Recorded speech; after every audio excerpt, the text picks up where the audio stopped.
जय जगन्नाथ पिलाने plus three third semester Odia honours समस्त छात्री मानक आज क्लास को स्वागत। तो पिलाने आज तुम ओडिया ऑनर्स कोर 6 यूनिट 2 जोटा होता भाषार उत्पत्ति संपर्क विभिन्न सिद्धांत तार पर आज आम आलोचना करवा। तो तुम परीक्षा जेहेतु पाखे गला जानुरी मसरे जानुरी 10 ରୁ 15 भितर समस्त एग्जाम स्टार्ट हो। तो समस्ते ध्यान सहित नोट गुड़ा को देख आउ प्रैक्टिस कर जहाँद्वारा तुमने एग्जाम में भल कर। ठीक अच्छे। तो आज क्लास में आलोचना करवा भाषार उत्पत्ति संपर्क विभिन्न सिद्धांत विषय रे। भाषा विज्ञान आरंभ भाषा विज्ञान आरंभ भाषार उत्पत्ति संपर्क प्रश्न भाषा विज्ञान मानकर दृष्टि आकर्षण कर भाषा विज्ञान सबुठारु बड़ जटिल प्रश्न। यही संपर्क में बहु विद्वान अध्ययन कर बहु भिन्न भिन्न सिद्धांत उपनीत होती। भाषाविद L.H. ग्रे मतरे वर्तमान स्थिति में भाषा उत्पत्ति संपर्क प्रश्नटी प्रमाण अभाव भाषा विज्ञान अध्ययन परिसर संपूर्ण बहिर्भूत होगा उचित। यह सत्य जे भाषा विज्ञान सहित भाषार उत्पत्ति संपर्क समस्यार कौन से संपर्क नहीं, किंतु या कौन करा उचित ना जेहेतु यार कौन प्रमाण नहीं तेणु या भाषा विज्ञान अध्ययन परिसर बहिर्भूत करने भाषाविद L.H. ग्रे मत रही। प्रथमे आम देखा भाषार उत्पत्ति संपर्क विभिन्न सिद्धांत। प्रथमे देख पिला माने भाषार उत्पत्ति संपर्क विभिन्न सिद्धांत भितर बहुत गुड़े सिद्धांत अच्छी जोटा कि तुम मानकर कहीदे तुम 11टी सिद्धांत अच्छी एवं ये 11टी सिद्धांत ही तुमने एग्जाम में लिख। ठीक अच्छे। तो प्रथम सिद्धांत विषय में आलोचना करिया। प्रथम रही दैवी उत्पत्ति सिद्धांत माने भाषार उत्पत्ति विषय में दैवी सिद्धांतटी कौन। ठीक अच्छे। यह होची भाषार उत्पत्ति संपर्क में प्राचीनतम सिद्धांत। बहु देश रे सही देशर धार्मिक धारणा अनुजाई एक दैवी सिद्धांत आविष्कृत होइछि। पृथ्वीर सब पदार्थ परी भाषा मध्य भगवान द्वारा सृष्टि लाभ करिछि।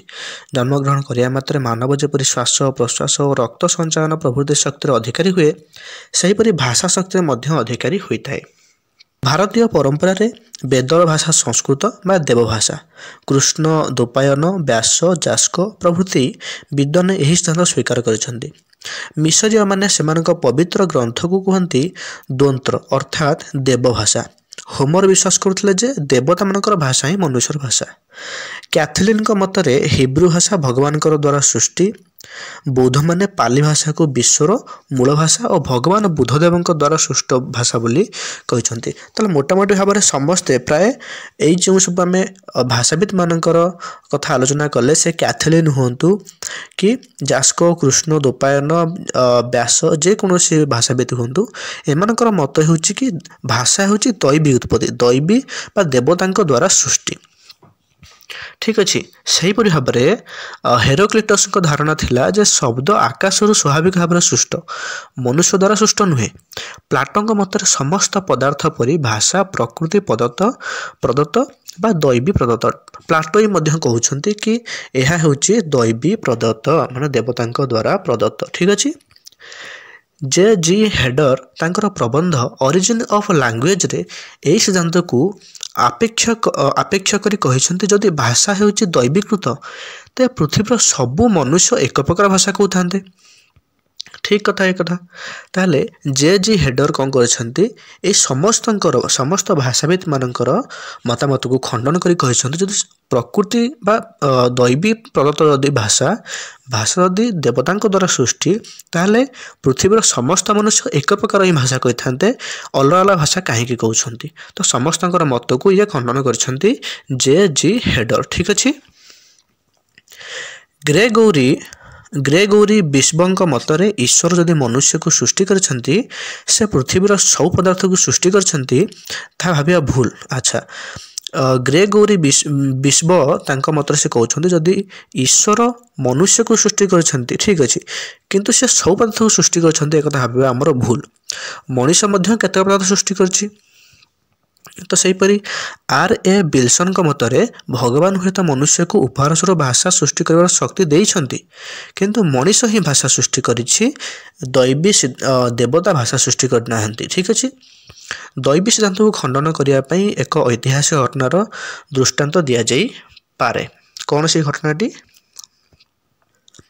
मिश्रर राजा सेमिटिकस दुईटी शिशु को सेमाने जन्म नेबा संगे संगे अलुआ रखिथिले सेमानक पाखकु जाउथिबा लोक सेमानक आगरे कौनसी शब्द उच्चारण करबा निषेध थिला बड़ होइगला परे सेमानक मुहरु केवल बेकस शब्दटी शुणागला सेमानक रुटी देउथिबा भृत्य अज्ञात सारे माने भूल वशतः सेमानक आगरे एही शब्दटी गोटे शब्द उच्चारण करि पकाई थिला ताले एथरु प्रमाणित होउछि जे शिशु माँ पेटरु भाषा शिखिकरी आसी न थाए बा भाषा दैवी सृष्ट नुहे प्रथम सिद्धांतटी गला द्वितीय सिद्धांतटी होछि धातु सिद्धांत बा अनुरणन सिद्धांत ठीक अछि प्लाटो प्रथम करी एही सिद्धांत उपरे सूचना दैथिले किंतु जर्मन रो प्रोफेसर हेस एहार स्पष्ट रूप प्रदान करथिले मैक्स मुलर प्रथम धातु सिद्धांतर समर्थन करथिले किंतु पर निरर्थक कही त्याग करथिले मैक्स मुलर भाषा को धातुर अनुरणनर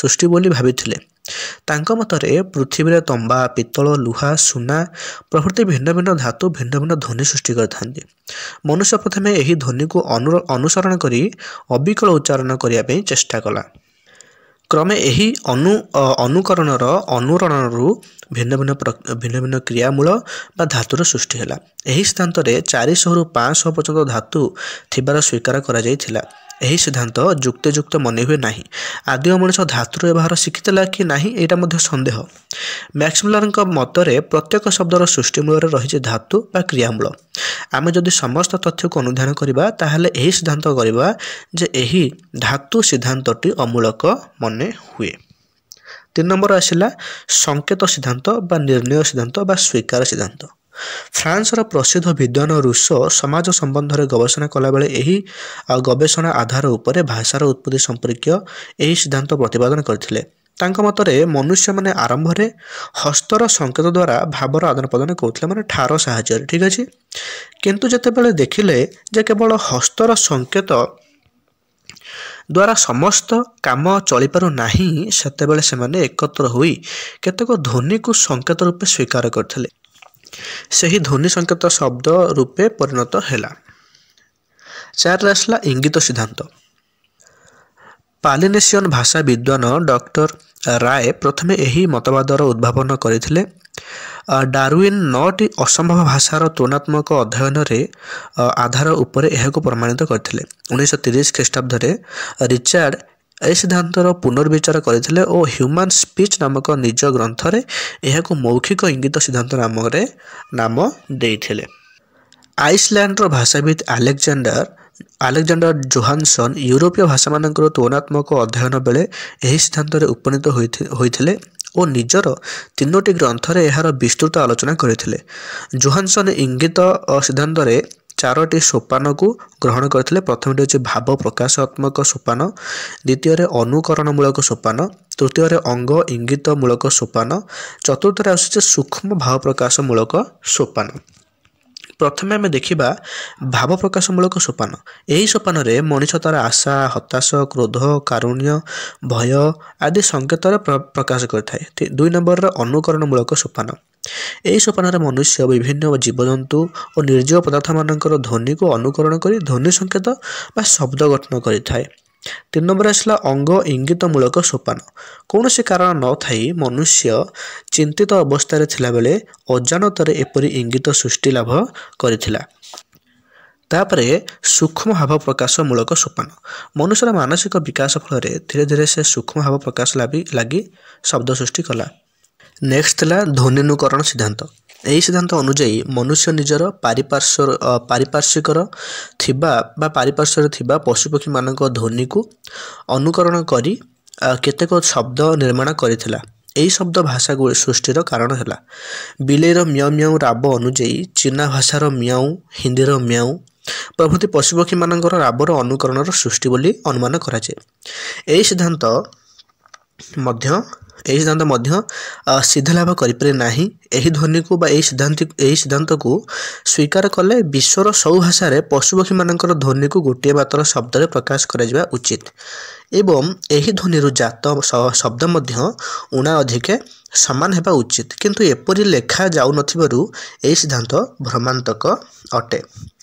ଏହି ମତର ଖଣ୍ଡନକାରୀମାନେ କହିଛନ୍ତି ଯେ ବିଶ୍ୱର ଶ୍ରେଷ୍ଠ ବିକଶିତ ପ୍ରାଣୀ ହୋଇ ମଧ୍ୟ ବିଶ୍ୱର ସବୁଠାରୁ ଶ୍ରେଷ୍ଠ ପ୍ରାଣୀ ମନୁଷ୍ୟ ହୋଇ ମଧ୍ୟ ସ୍ୱୟଂ କୌଣସି ଧ୍ୱନି ଉତ୍ପନ୍ନ କରିପାରିଲା ନାହିଁ ଯେ ଅନ୍ୟ ପ୍ରାଣୀମାନଙ୍କର ଧ୍ୱନିକୁ ଆଶ୍ରୟ କରିବାକୁ ପଡ଼ିଲା। ମ୍ୟାକ୍ସମିଲର ଏହି ସିଦ୍ଧାନ୍ତକୁ ହସରେ ଉଡ଼ାଇ ଦେଇଥିଲେ ଓ ପରିହାସରେ ଏହାକୁ ବୋ ୱାଉ ଥିଓରି ବୋଲି କହିଥିଲେ। ଇଂରାଜୀରେ କୁକୁର ଭୁକିବାକୁ ବୋ ୱାଉ କୁହାଯାଏ। ହେଲା, ଠିକ୍ ଅଛି। 6ରେ ଆସିଲା ଅନୁରଣନ ବା ଅନୁକରଣମୂଳକ ସିଦ୍ଧାନ୍ତ। ଅନୁରଣନରେ ଅନୁକରଣ ଦ୍ୱାରା ଭାଷାର ସୃଷ୍ଟି ସମ୍ଭାବନା ଆଶାଜନକ ନ ହେଲେ ହେଁ ପୃଥିବୀର ବହୁ ଭାଷାରେ ପ୍ରଚୁର ଶବ୍ଦ ଏହି ଭିତରେ ସୃଷ୍ଟି ହୋଇଅଛି।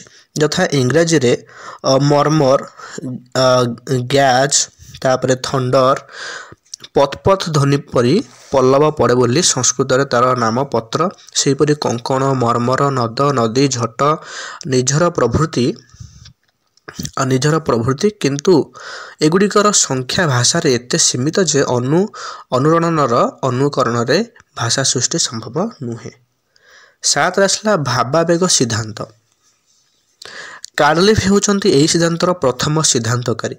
ପିଲାମାନେ କ୍ୱେଶ୍ଚିନ୍ ଆସିବ ଯେଉଁ ଭାବାବେଗ ସିଦ୍ଧାନ୍ତ କିମ୍ବା ଅପନୋଦନ ଧ୍ୱନି ସିଦ୍ଧାନ୍ତ କି ଅନୁକରଣ ସିଦ୍ଧାନ୍ତ, ଏମାନଙ୍କର ସିଦ୍ଧାନ୍ତକାରୀଙ୍କ ନାମ ଲେଖ, ଏଇଭଳି ମଧ୍ୟ ଆସିପାରେ କ୍ୱେଶ୍ଚିନ୍। ତ ଭାବାବେଗ ସିଦ୍ଧାନ୍ତର ସିଦ୍ଧାନ୍ତକାରୀ ହେଉଛନ୍ତି କିଏ? କାର୍ଲୀଫ। ଠିକ୍ ଅଛି।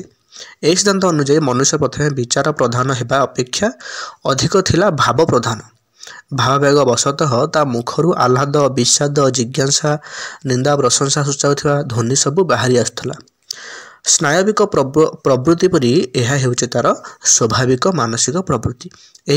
ଏହିପରି ଧ୍ୱନି ହେଉଛି ଓହୋ, ଆହା, ତାପରେ ୟାହା, ଧିକ୍, ଛି ପ୍ରଭୃତି ଏସବୁ ହେଲା ଭାବାବେଗ ସିଦ୍ଧାନ୍ତର ଧ୍ୱନି। ଠିକ୍ ଅଛି।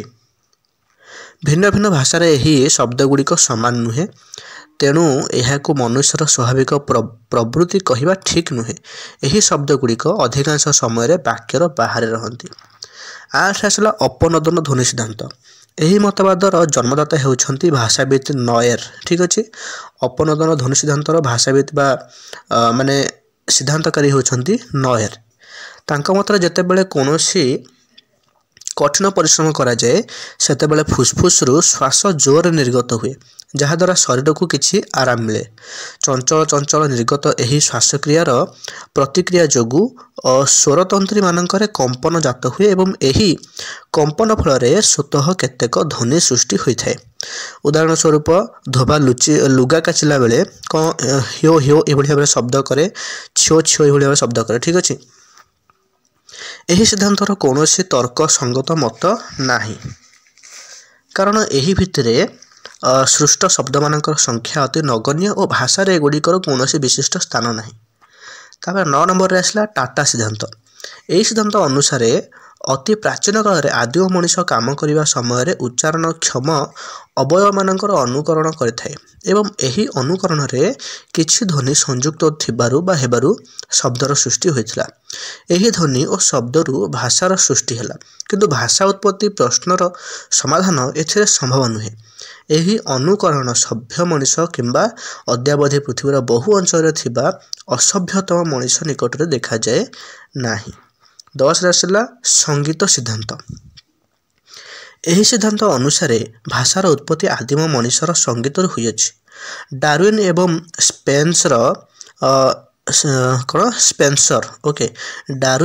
ସ୍ପେନ୍ସର ଏହି ମତକୁ କେତେକ ପରିମାଣରେ ସ୍ୱୀକାର କରିଛନ୍ତି। ସ୍ପେନ୍ସର ଏହାକୁ ପ୍ରତିପାଦିତ କରିବା ପାଇଁ କ୍ରୀଡ଼ାବାଦର ସାହାଯ୍ୟ ନେଇଛନ୍ତି। ତାଙ୍କ ମତରେ ଭାଷାର ଉତ୍ପତ୍ତି ଉତ୍ସ ହେଉଛି କ୍ରୀଡ଼ା।